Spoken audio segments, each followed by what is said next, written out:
Hello, dear friends. This is The Medium's Harvest.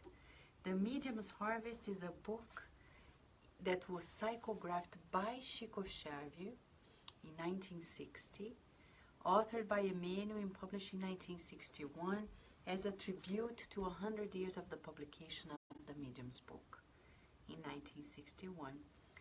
Today, 2018, we have an opportunity to have it all in English first hand. Can you believe it? What a joy to see here Raquel Murray. I have to say hi, Raquel. Beautiful mother of four and available at this hour. Thank you so much, Raquel, for helping us at Kardec Radio as well. Thank you. I'm gonna say hi to everyone who shows up here, and sometimes I wasn't able to do so, not out of will, but due to some other impediments. But here we are. Today's chapter 66. Chapter 66 is obsession and gratitude and the gospel. Our gratitude to the gospel. Obsession and the gospel. And Emmanuel wrote this chapter inspired in item 244 of the Medium's book. Let us read what the item was, 244, so we can understand a little more about what Emmanuel wrote to us. Item 244, of course, belongs to chapter 23 of the Medium's book, which is about obsession, okay? It's a little long, so we're not going to be able to read it all, okay? But we're going to read the summary. To summarize, the danger is not in Spiritism, since on the contrary, we can use Spiritism to control and save ourselves from the constant risk to which we expose ourselves without realizing it. The danger is instead in the propensity of certain proud mediums who light-heartedly regard themselves as exclusive instruments of highly evolved spirits, and in the kind of fascination that does not allow them to comprehend the idiocies they interpret. However, even those who are not mediums may fall in the same trap. Let us make a comparison. A certain man has a secret enemy of whom he is unaware, and who, unbeknownst to him, spreads slander and everything to the vilest nature that he can engender. The man loses his fortune, his friends avoid him, and his inner happiness is completely upset. Since he cannot discover the hand that is injuring him, he cannot defend himself and ends up defeated. However, one day, the secret enemy writes to him and betrays his identity in spite of his cunning. Having found out who his enemy is, the man can now expose him and recover his reputation. Such is the role of evil spirits whom Spiritism provides us with the possibility of discovering and outsmarting. Isn't that beautiful? Today at the Spiritist Society of Virginia, we were talking about somewhat this. On the earth, we're surrounded by spirits of all different types of nature and spiritual evolution. There are spirits that are evolved, but many spirits that are not evolved.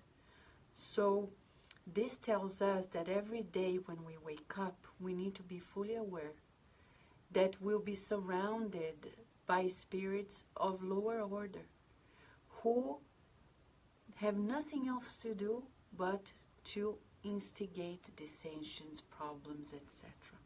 That's the nature of our planet. The inhabitants are still at that level.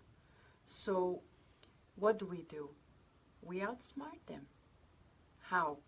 By praying, by watching and praying. Watching and praying. Watching and praying. And being humble that we cannot do much more than this.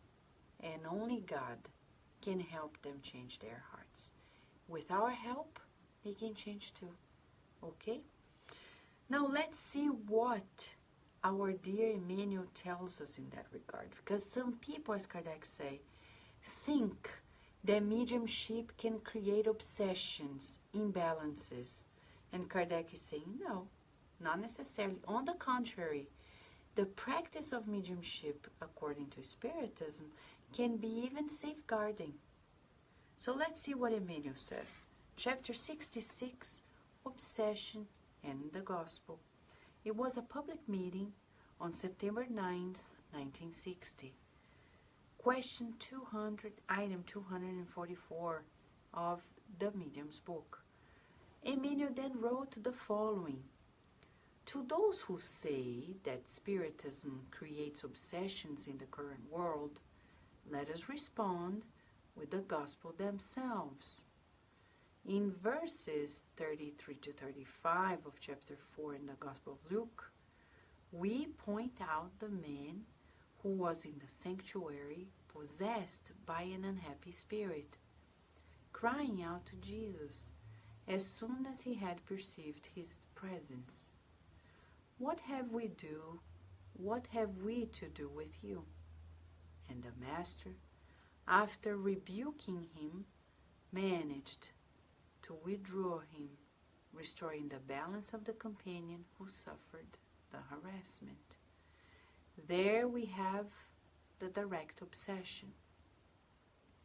In verses 2 to 3 of chapter 5 in the Gospel of Mark, we find the Christ's secure aid to the poor Gadarene, so intimately maneuvered by cruel entities that assembled more like a ferocious animal, sheltered in the tombs. Here we have the obsession followed by possession and vampirism. In verses 32 and 33 of chapter 9 of the Gospel of Matthew, we read the news that the people brought to the divine benefactor, a mute man under the control of a spirit in deep trouble, and removed the company of the goodness of the Lord. The sick man was immediately brought back to speech.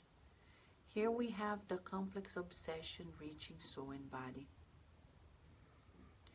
In verse 2 of chapter 13, in the Gospel of John, we note the apostle's positive word, asserting that a perverse spirit had put into Judas' feelings the idea of denying the apostleship.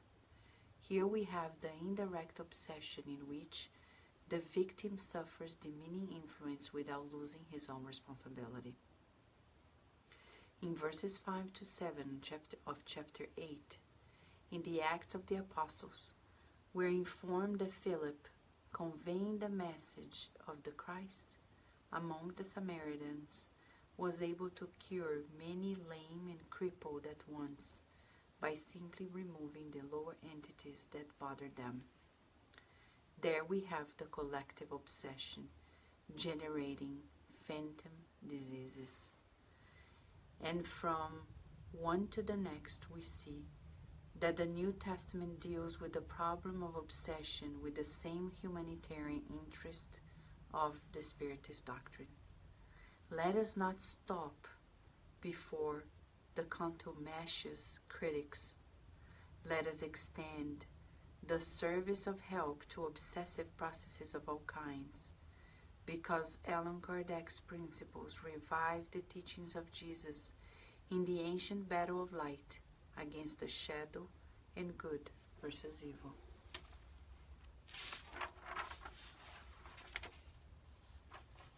Is that it? Yes, it is. Yes, it is. Good versus evil. This is chapter 66 of the Medium's Harvest, talking about obsession and the gospel. Why is Emmanuel telling us that? Because the guiding model, Christ, dealt with it. Let's rest assured, Spiritism has the resources to help us prevent it and treat it. Is it easy? No. No, It's not easy. That's why Emmanuel, in a previous chapter, he told us to treat obsession, we need patience and patience. And today, as we were revisiting one of the chapters of Leon Denis in the After Death book, he says we need this unrelentless patience to really generate this power that moves the energies in the fluids. Strong action, powerful strength, and unrelentless patience. Patience is not passive. It's this constant effort in the good, but unrelentless. That's what it is. And by doing so, we're going to conquer, we're going to win over our own shortcomings, and we're going to work on achieving this ultimate love.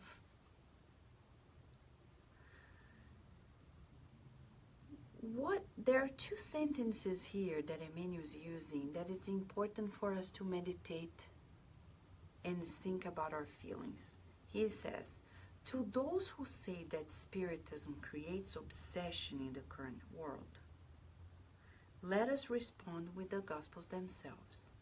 And there's another moment in which he says, let us not stop before the contumacious critics. Let us not stop before the contumacious critics. Question for you and I. How do you deal with these teachings of Spiritism? Are you afraid of the critics? People who do not understand it? Are we going to be deterring ourselves and even thinking that Spiritism may be creating obsessions? As Kardec pointed out in item 244, Spiritism can reveal to us those who are coming against us, but not for us to fight them, but to help them help themselves. One important therapeutic question for us is, do we doubt that the Spiritist teachings have in themselves the remedy, the recipe, the solution for us to overcome obsession?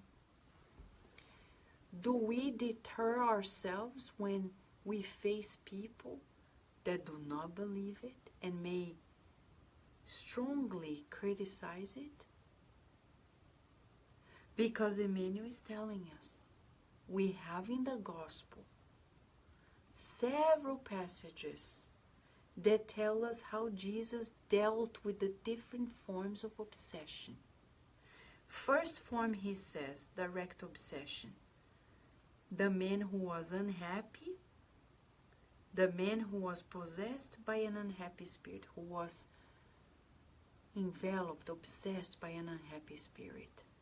And Jesus talked to him and restored the health of the man. One type of obsession, direct. He then talks about an indirect obsession, Judas. That's interesting. So there was an influence of a perverse spirit telling Judas to deny his apostleship, saying, you're better than your master. And we will find this every day. We will find this in professional settings, even in the Spiritist centers. People who often think they know better than others in the center. And especially, they know better than people who are leading the session or the Spiritist center. Spirits tell it. Because when we're humble enough, we don't listen to that voice. We don't. We never think we're superior. We say, that person's doing the best they can. But Judas, no. He was the model, the role model of vanity, of these earthly illusions. And he was not alone. That influence existed, but it didn't exempt him from his very responsibility. But that's a form of obsession, indirect obsession. And we have here cases of true subjugation, vampirism, when Jesus treated the man who was taken by several cruel entities, and he was behaving almost like an animal. Jesus took care of it too. And the case of collective, that's interesting, collective obsession, when we learn about the Samaritans, right? Lower entities that were bothering a whole group. Kardec talks about collective obsession. Cities, communities, sometimes workplaces can be taken by. And we have here another type, complex obsession, when the man who was mute was under the control of a spirit in deep trouble and was removed by the goodness of Jesus and brought back to his speech.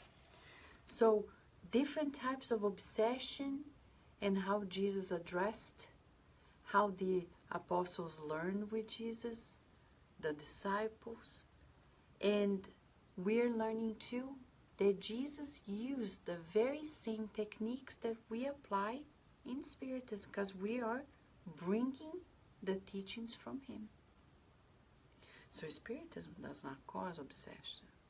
If people knew it, they would say to their family members, go to the Spiritist Center. Instead of saying, don't go because it's dangerous, saying, please go. And I would go too.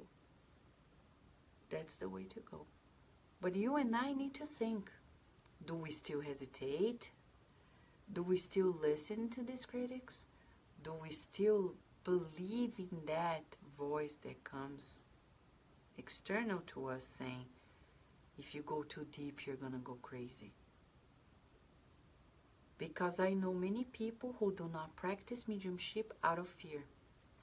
What if I practice and I go crazy? It's the opposite. If you do not practice, then you go crazy. And then you go sick.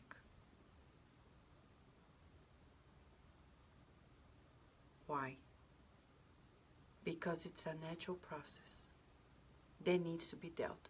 André Luiz, in the book Mechanisms of Mediumship, tells about mediumship as this force, if not educated, can create a whole hassle.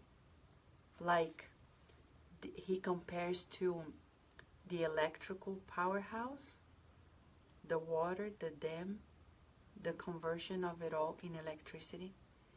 Mediumship with Spiritism is how we work with that force of water. Mediumship is like the force within water.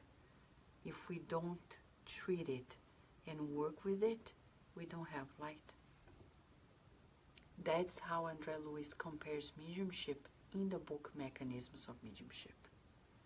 And obsession can be treated with the help of mediumship under the light of Spiritism. Because we don't tell the spirits, go away, go to the light, you're expelled from here. No. We say, in a dialogue, through the medium, why are you here? I am here because that person did this to me. Okay, we feel you. You're right. It must have hurt. And we're sorry for it. But think about it. You've already suffered. By imposing your vengeance, you're still suffering. You're still connected. You're still imprisoned. Don't you think you deserve better than that? Don't you think you deserve your freedom? What about the loved ones? And they may say, I don't care about my loved ones. Say, are you sure? Because love is love. Look at your right. There is a loving spirit your loving mother, grandmother, father, whomever we can feel or say, and say, observe it. They're next to you. And usually, it's unfailing. They see and they surrender to that power of love. They need a break. They need a break. I'm just giving to you like a portrait. If you've never seen a dialogue of therapeutic dialogue in a obsession meeting, this is more or less how it goes. Because the mediums, the spiritist mediums, they need to modulate the tone of the spirit. And the counselors, together with the whole group, they work with that energy, that vibration, modulating it and bringing conciliation. And you may be asking, but Vanessa, can't the high spirits, the illuminated spirits, do it themselves? Yes, they can, but it's hard. You know why? Because they are light. To come to these low density spirits, they have to do a whole lot of work, and it's not easy.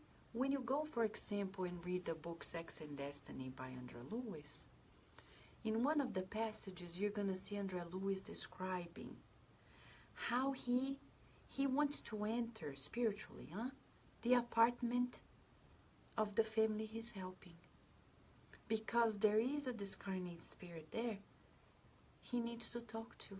He knocks at the door, of course, because in the spiritual realm, there are also spirits who take ownership of our homes. And they feel they are the owners. And nobody's going to get in unless they give permission. So he goes in giving excuse. He pretends to be a friend. When that spirit finds out that it's not true, read the book. You'll be surprised to see that Andrea Lewis has to run away because the spirit is furious.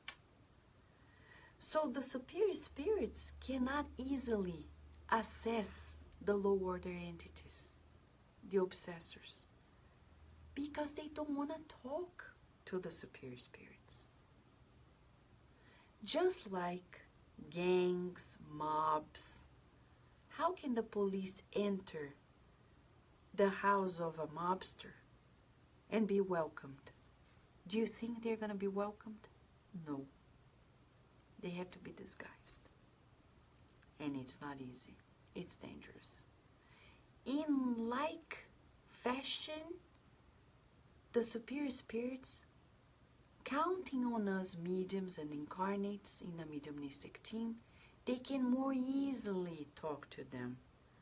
Because these spirits are closer to us, to the density of the incarnate life, than to the superior spirits. So through us, they will be listening to these counsels and more easily treated. That's one of the reasons why they need us. And that's why we'll do great service to humanity if we study mediumship seriously and put together a group. It doesn't need to be big. The smaller it is, the more homogeneous. And put a group to work at this level. Think about it. Let's look at Jesus. He recommended, go heal the sick, help the obsessed. And here we are with the ultimate call. Do you have any doubt, friends? Hello, Nina Dewey, how are you? Lisa Teles, a big hug to you. Nora Brazil, it's so good to have you here. Débora Tessarolo, how are you? Amanda Andrade, what a joy, huh? John the Rose, eternal friend, how are you? Justina Martiri, welcome, welcome, my friend. Silvio Otero, big hug to you. Gustavo, big hug to you. Pérola Bronze, how are you? Les Severo, thank you, my friend. Julija, I got your email. We're gonna mail you the book. Julija, thank you so much. Teresa Castro, what a joy. Thank you. Felipe, how are you? Karina Alice, big super hug to you. Andrea Torres, how are you? Rihanna, what a joy, my friend. How are you? Angelita, Fraternity Without Borders, how are you? Raquel Murray, how are you, Raquel? Lívia Moraes, how are you, Lívia? Raquel Bakeshi, how are you? Anna from Alabama, how are you? Paula, my friend, how are you? We just saw each other at the center. What a joy. Adriana Sanchez Monteiro, how are you? Sunshine, how are you in the group? Hope all is well. Ceisa, beautiful Ceisa, how are you, Ceisa? Rudy is here with us, present on 66. What a joy. And my friend Andrea Torres. Proud of you, Andrea. Friends, let us meditate and do our homework, huh? Let us be diligent. Time has come. 2 days.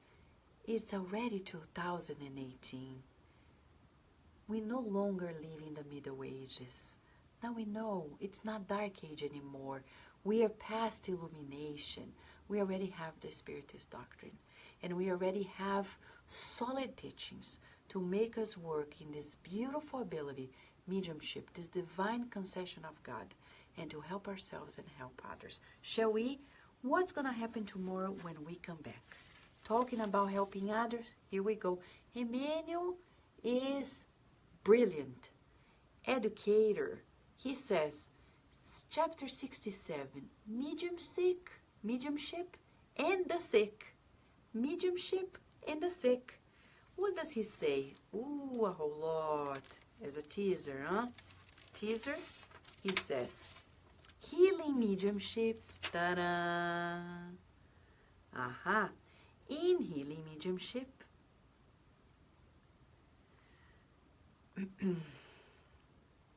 it works on infirmities as much as possible with the help of criterious medicine. But add with your love to aid the sick person. Say the prayer that comforts and extend the magnetic passes that restores, as if they were your own beloved ones receiving the help. What is Emmanuel telling us? Is he telling us, giving us a recipe for healing mediumship? I think so. Come back tomorrow and let's talk and learn about it. Tomorrow, mediumship and the sick. It's about healing mediumship. Kardec talks about it, and Emmanuel couldn't leave it aside. We're going to talk about it tomorrow, friends. In the meantime, let us keep meditating, focusing, and doing the best we can to share the good news wherever we are. Big hug to all of you, and until tomorrow, God willing.